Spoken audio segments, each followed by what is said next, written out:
Thank you so much for helping my project. Could you say a little bit about yourself? Well, I am German.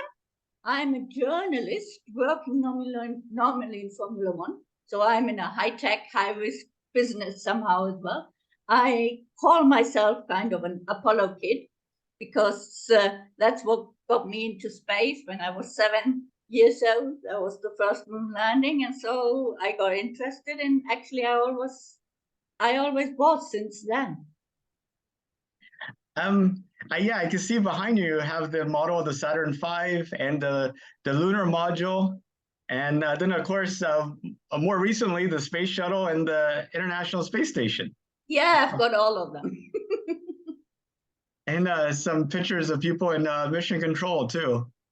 Yeah, mission control is a special point of interest for me. I got to know a few people from mission control, even from the older generation. I know Jerry Griffin quite well, and yeah, that's something that I'm very interested in. So I guess how well was it known in Germany at the time about us going to the moon the first time? Did all your friends know about it at school? No, not that much. And not so much with the kids. And then the problem was at that time, I mean, contrary to the US, I guess, not everybody had a TV at that time. I mean, we didn't. So I was not allowed to watch the first landing because my parents had to go to the neighbors and it was in the night and they didn't take the 7-year-old kid. I told my mother later that I could never forgive her for that. But I mean, it was a big topic in the end, I think, at the time, but not so much among the children, I think. And I guess, when did you find out about Artemis and our new attempt to go to the moon? Well, I was following the space program all the time, so I think I got to know that quite early in the early stages of development. So for me, it was not a surprise. Maybe it was a surprise to see that for once it stayed on even over all the changes of administration, which blocked a lot of other things before, a lot of other ideas. I mean, maybe that was the biggest surprise, but not that it was happening at all. Yeah, I mean, because we have attempted to go to the moon many times, and it never seemed to have made it past the PowerPoint stage, the presentations. Now, at this time, we actually built a rocket, tested it, and flew it around the moon without people. How confident are you that we're actually going to have people land on the moon? I am confident it will really work out this time. What I'm not confident about is the schedule that is still given with the first landing in 25. I think that's a bit too optimistic. I would be glad if it could happen in 26. Realistically, maybe rather 27 or something like this. I mean, it depends a lot, which is a bit of ironic at the moment. It depends a lot on what Starship and the HLS program are doing, how quickly this is going to proceed.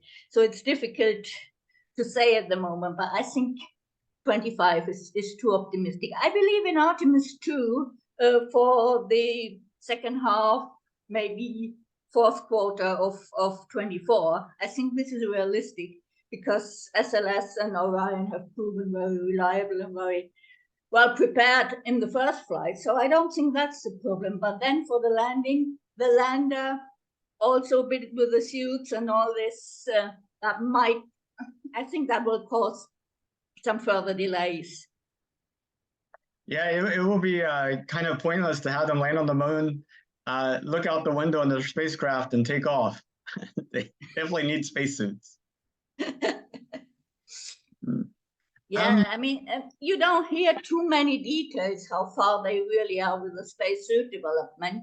I mean, I've heard from some people halfway involved that this is still a problem, and the other half says, no, we've made some big progress in the last time. So it's difficult to judge.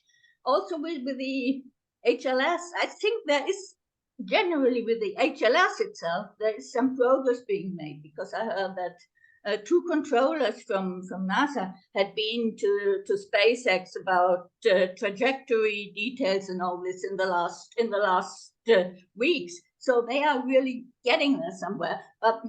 And also, well, let's say in the last NASA Advisory Council meeting, I heard Wayne Hale, who usually was a bit sarcastic about all this HLS stuff. He was much less so in the last meeting. So it sounds things there are really progressing. But the problem is to get the HLS working, we have to get the whole Starship sync construction and the whole setup working. And I think that's probably the biggest problem, to get that working reliably so quickly. And, you know, I mean, Starship is potentially doing a test flight next month, I hope. Well, let's see. Okay. And then let's see how far they get with that test flight. Yeah, hopefully beyond the pad. That would be yeah, great. I mean, if they get it as far as near orbit somewhere like this with stage separation, that would already be something. So what are your thoughts about us going back to the moon versus doing other things or going other places? Well, I think the moon has to be the first step to test out a lot of things before we can think of going further. And I think both permanent moon base as well as a functioning gateway will be important steps to test out and to verify if we are far enough to go further. I mean, there's still a lot of things we don't know about deep space radiation stuff, psychological stuff of crews in deep space for long time missions.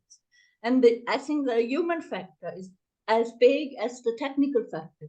And we have to find out a lot of things. And it's always better to find out at a place where you can come back in, let's say, a week, than to find out on a Mars mission where there's no way to come back in reasonable time.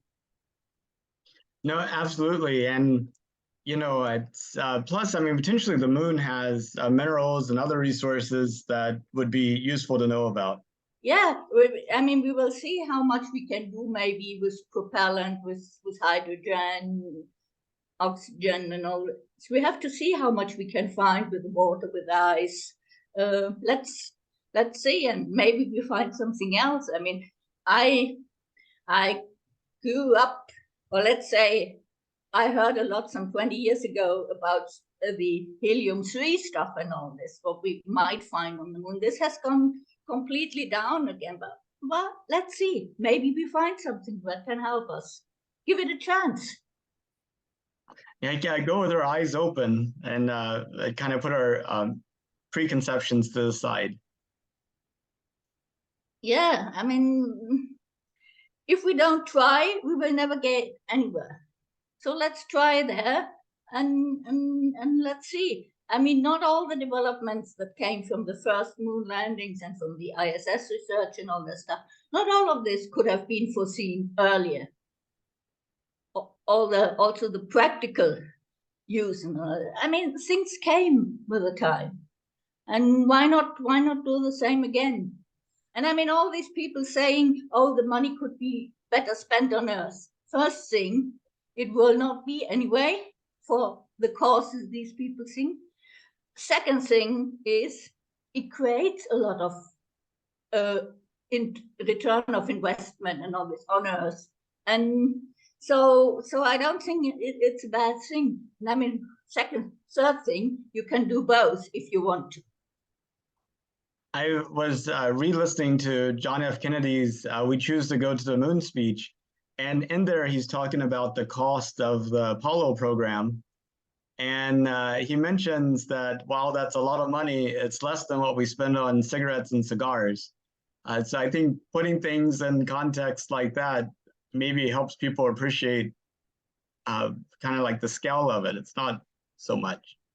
I mean, if you see what the NASA budget is today, compared to what it was in the 60s in relation to the whole budget.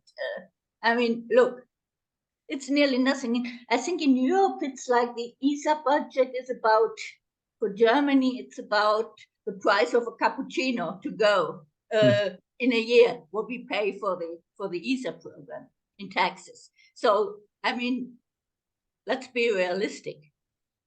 It's probably much better invested than in many, many, many other things. Through this interview program, I have interviewed lots of people, and I remember interviewing one person and asking him that question, what he thought about it. He's like, the government wastes so much money on so many things, might as well waste it on something inspirational. That's a good conclusion, I guess. Yeah, you can put it that way. Yeah.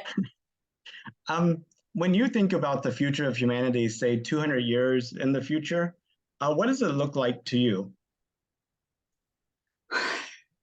Difficult, because I think, well, the most important point to make the progress and all this we would all like would be humanity finding a way to work together and not against each other and waste your resources in stupid wars and aggression and fights and be it only commercial fights and all this. I mean, if humanity would work together, then I can see a bright future. If humanity doesn't learn that, and rather soon, I don't know, I have my doubts. And that's something that I like in the Artemis program. And I would even like to be that even further extended, is international cooperation. It's not, maybe that's a European point of view, but it's not an American program alone anymore. There is others included. And I mean, I would love if we could come to a situation and to a state where we could work with the Russians and the Chinese again as well, instead of against each other and fighting each other. Because I think that's the only real way for a good future of humanity is working together. Yeah, and you mentioned Artemis is, Apollo was, we talked about for all mankind, but it was completely an American project. But Artemis, I mean, the service module for the Orion's built right there in Germany. And, we're going to be sending a Canadian astronaut on Artemis 2. And Japan's talking about creating mobility on the surface of the moon. So it seems like a lot more inclusive project. And I mean, you can see what is still giving me a little bit of hope is how well the cooperation on the ISS still works, even with Russia, and on a working level, and even on the management level there. As far as the people really in the program are concerned, they still work very, very well together. And if just we could extend this further, that would help a lot. There's one other place where we seem to have really good working internationally, and that's our, air transportation system. I mean, you can literally get in a plane and fly pretty much any place in the world, and that all seems to work. Yeah, I think on a lot of, let's say, technical or scientific programs and levels, people can work together, and it works internationally. So maybe politics, economics, quite a lot of others can learn a bit from this technological and science side. So if you could, would you take a trip to space? I mean, I'm a bit too old now, but if I had the chance, I would have taken it. If I could still today, I don't know, but in general, definitely yes. And I would accept the risk, because for me, it's risk versus gain, and I would always go for the certain amount of risk for the experience. I guess at what age would you have felt comfortable going to space? I mean, like, when did your view change? When did you say, I would have done it yesterday, but I'm not going to do it today? Like, I mean, it's a bit difficult because in my case, it has to do with the health situation, which changed about 2, 3 years ago. So I wouldn't say that generally somebody at my age couldn't go if he or she is still fit and halfway healthy. If you have certain problems, it's just you have to be realistic, and you would be also maybe a danger for your crewmates. And that's something I wouldn't want to do. But in general, I think, I mean, we had us astronauts who were over 60, so, well, around 60 at least. So in general, I don't think there's a certain age limit. It's just you have to see it from person to person. That makes sense. Well, those were pretty much the questions I had. Is there anything that you wanted to talk about, or did you have any questions for me? Yeah, how did you get the idea to do this program? Back in 2019, NASA announced they were going to put the first woman and the next man on the moon by 2024. And they hired an associate administrator for NASA, Doug Laverio, who had a lapel pin, and he was counting down the days to the end of 2024 and going around NASA highlighting a NASA person a day. And for some reason, you know, the neurons just fired in the right order, and I decided to do a similar project interviewing everyday people, or, you know, people outside of NASA. So I have interviewed some people at NASA, but that's how the project got started. And now I'm less than 2 years to meeting that goal. I feel like I have to see it through. Do you work somewhere in the business, or are you just, let's say, a space nerd? Well, I started out as a space nerd, and then the kids went off to college, and then I decided to follow my space dreams. So a year ago, I started at Johnson Space Center as a flight controller in training. So I've been training to work in mission control, and hope to be working in a back room there by the end of this year, and maybe in the front room next year. Which position? It's the Spartan group. So we're responsible for the space station power and the thermal control system and the articulation. So systems guy. Yes. I like in the old times the systems and the trench guys, and it's quite funny sometimes to see the relations and the rivalries and all this. And, you know, it's very different, kind of a rocket launch versus a space station, you know, like like the speed of action is completely different. I mean, it's like a sprint and a marathon.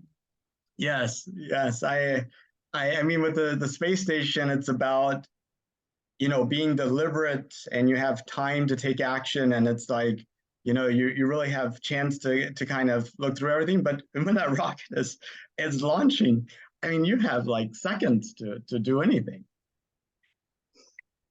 Would you be interested to later maybe move on to Artemis and the more let's say quick decision making stuff, or do you think you're more at home at the space station? Because I know some people in the control rooms, they do both already, the more experienced guys.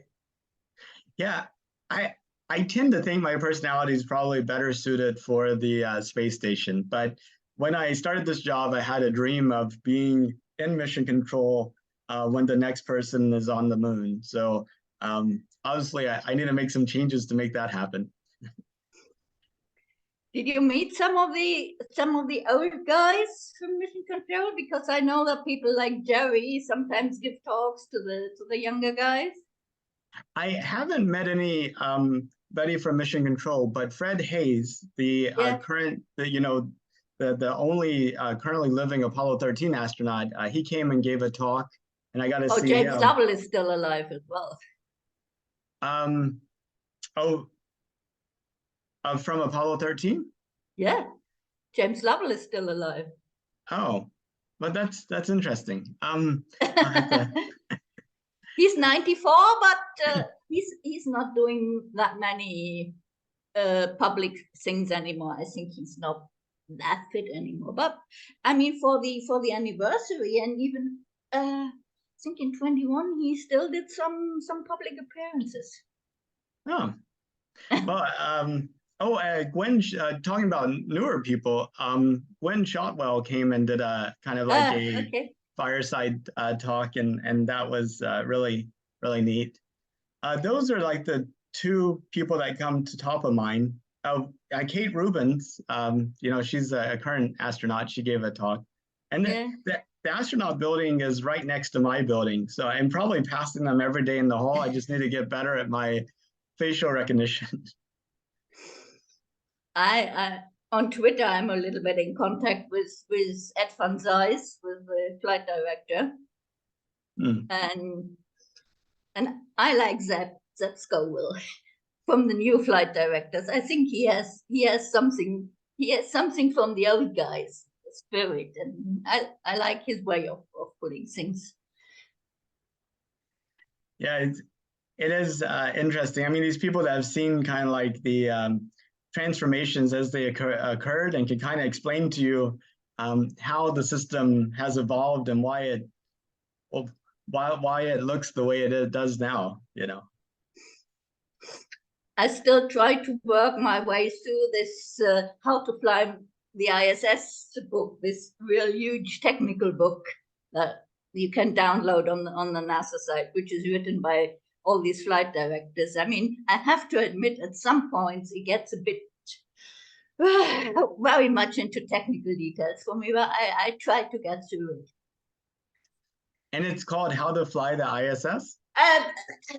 Something like that. It's on the NASA website, and you can download it. It's written by a lot of flight directors, and it's all about the details of I mean, it's in the end, it's How to Fly the ISS. I can't remember the exact title, but if you go on the website of the book downloads, you will probably find it.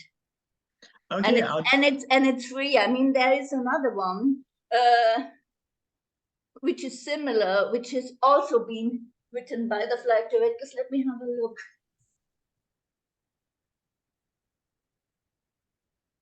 Yeah, that's called Human Spaceflight Operations. It's from the AIAA, but that's very good as well, but that's quite expensive. And the other one is for free, so. I have to make a note of that.